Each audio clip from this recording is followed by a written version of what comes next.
1 வருஷம் ஆச்சுங்க அவங்களுக்கு டைவர்ஸ் ஆகி. இன்னைக்கு காலையில குப்பையை தூக்கி போட போனாங்க. என்ன ஆச்சுன்னு பாத்தீங்களா? அப்படியே ஷாக் ஆகிட்டாங்க. அவங்க எக்ஸ் ஹஸ்பண்டுங்க ஒரு பெரிய லக்கேஜோட முன்னாடி நின்னுக்கிட்டு இருந்தாரு. அவர் என்ன சொன்னாரு தெரியுமா?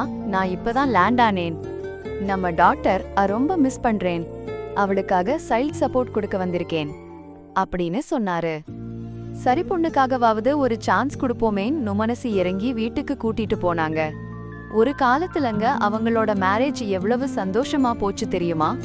ஆனா சில வருஷம் கழிச்சு அவரு நல்ல ஸ்டேபிள் ஜாப் விட்டுட்டு ஒரே ராத்திரியில பெரிய பணக்காரன் ஆகணும்னுங்க மாய கனவுகள் கண்டு வெறி புடிச்சு அலைஞ்சாரு. கடைசியில அவங்களோட மேரேஜ உடைச்சது எது தெரியுமா? அவங்க அம்மா சீதனமா கொடுத்த 1,00,000 யுவான் பணத்தைங்க. அவரு யார்கிட்டயும் சொல்லாம ஒரு பெரிய ரிஸ்கி இன்வெஸ்ட்மெண்ட்ல போட்டுட்டாருங்க. பெரிய சண்டைங்க, ஒரே சண்டை. உடனே டைவர்ஸ் ஆகிட்டாங்க. அவர் வெறும் கையோட போயிட்டாருங்க. ஆனா இவங்க வீட்டை மட்டும் வச்சுக்கிட்டு அந்த பொண்ணை தனியாளா வளர்த்தாங்க. ஆனா இப்போ பார்த்தாங்க மனுஷன் அப்படியே மாறிட்டாருங்க. அவங்க கையில ஒரு பேங்க் கார்டை கொடுத்தாரு. அதுல எவ்வளவு இருந்துச்சு தெரியுமா? 2,00,000 யுவான்ங்க. என்ன சொன்னாரு தெரியுமா? இது இத்தனை வருஷமா நான் சம்பாதிச்சது எல்லாம். சொந்த ஊர்ல ஒரு சின்ன வீடு இருந்துச்சு, அதையும் வித்துட்டேன். அந்த பணமும் இதுலதான் இருக்கு அப்படின்னு சொன்னாரு. எதுக்கு தெரியுமா?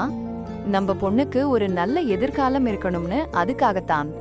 கொஞ்ச நேரம் கழிச்சு ஸ்கூல்ல இருந்து பொண்ணு வந்தா பாருங்க. அப்பாவை பார்த்ததும் அப்படியே ஓடி போய் கட்டி பிடிச்சுக்கிச்சு.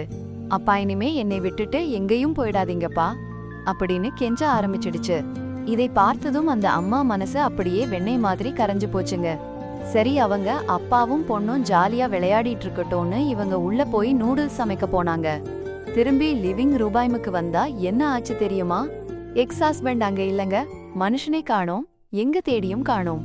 கடைசியில பார்த்தாங்க பெட்ரூபாய் இல்லங்க.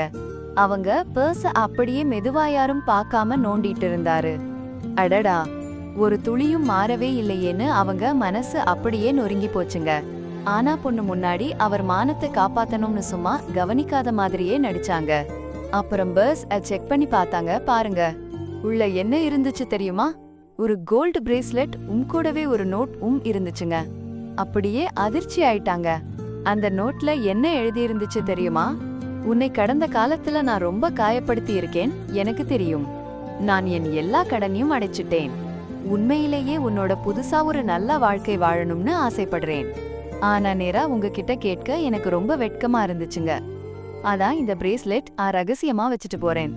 தயவு செஞ்சு நம்ம குடும்பத்தை மறுபடியும் கட்ட ஒரு சான்ஸ் கொடு அப்படின்னு எழுதி இருந்துச்சுங்க. இப்போ சொல்லுங்க, நீங்க அவங்களா இருந்தா குழந்தையோட எதிர்காலத்துக்காக இந்த எக்ஸ் ஹஸ்பண்ட் இன்னொரு சான்ஸ் கொடுப்பீங்களா? என்ன பண்ணுவீங்க?